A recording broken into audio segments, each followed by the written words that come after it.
سلسلة مشترواتي جملة من حارة اليهود. جايب لكم الاصناف اللي عليها سحب، ومن كل محل الاصناف اللي بجيبها منه واللي انا لسه شاريها. بسم الله الرحمن الرحيم.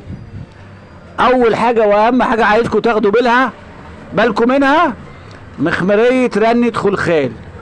المخمرية دي ريحتها عالية عن المخمريات التانية، وسعرها الواحدة واقفة 8 جنيه. مخمرية رنة خلخال يعني عاملة 198 ل 24 واحدة، 186 ل 24 واحدة، واقفة ب 8 جنيه. نركز على رنة خلخال وما نجيبش حاجة تاني من الأصناف اللي هي الوسط، لأن هي أكتر حاجة ريحتها مطلوبة. تاني صنف اسم المحل صحيح، الرحماني ضرب السقلبة، نار على علم. اسم المحل الرحماني ضرب السقلبة. معلش يا جماعة انا اسف. ازايز الريحة دي تيجي وتخلص بسرعة، لما لقيتش عنده غير 3 منها، عاملة 16 ونص. بلية وعليها طلب والناس حبتها جامد، اللي بيجربها بيجي ياخد منها تاني. بلية وروايح حريمي ورجالي ومسك وروح المسك ودركار وحاجات جميله جدا، والويك اند عامله 16 ونص. ركزوا على اللي انا بقول لكم عليه، ركزوا على اللي انا بقول لكم عليه. ادي تاني صنف. بالنسبه للمسكره MN الشكل ده عليه طلب برضو، عامل 55 جنيه.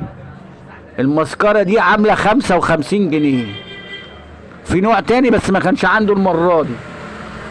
كل سنه وانتم طيبين، لسه فاتح بعد العيد وما جابش كل الاصناف. المسكره دي عليها طلب وعامله جمله 55 جنيه. ركزوا على الاصناف اللي بقول لكم عليها اللي عليها سحب. طبعا المخمريه انا الوحيد اللي اتكلمت عليها وجبت لكم سعرها، والوحيد بفضل الله اللي قلت لكم ان جملتها 47 جنيه. مفيش حد فيك يا مصر غير الرحماني بيبيع دي ب 47 جنيه. انا مش بعمل دعايه ليه. ب 47 جنيه المخمريه. البادي سبلاش دوت ب 47 جنيه. انا اسف، بادي سبلاش ده ب 47 جنيه. الحجم ده والجوده دي لامور اهو، امور اهو، دي عامله 47 جنيه. اسرار وحكايات. كريم الاساس اللي انا جايبه بالذات رقم 1 اللي عليه طلب، بالذات رقم 1 اللي عليه طلب الفاتح ده جملته 17 ونص. بجيب رقم 1 ورقم 3 بريح دماغي. ده فاتح وده تحت الغامق بشويه، دول اكتر صنف رقمين شغالين. كريم الاساس دوت ب 17 ونص، شركه جو من الرحماني برضو. دلوقتي كده جبت لكم كام صنف؟ 1 2 3 4. فاضل صنف اخير جايبه من الرحماني. انا لو الفيديو ما طولش هجيب لكم محل تاني باذن الله. سويت صفا ده من السويت المحترم جدا، 3 قطع. معظم المحلات بتبيع الدستة ب 120 جنيه. الرحماني بيبيع الدستة ب 108، الواحد ب 9 جنيه. سويت صفا الواحد عامل 9 جنيه. دي الحاجات اللي عليها سحب انا بجيبها لكم. كنت في ال 5000 صنف سلسله اسرار محلات حاره اليهود، جايب لكم كل الاصناف. دلوقتي بحدد لكم الاصناف اللي شغاله وسعر جملتها والمحل عشان تبقى مركز وجهتك هتعمل ايه.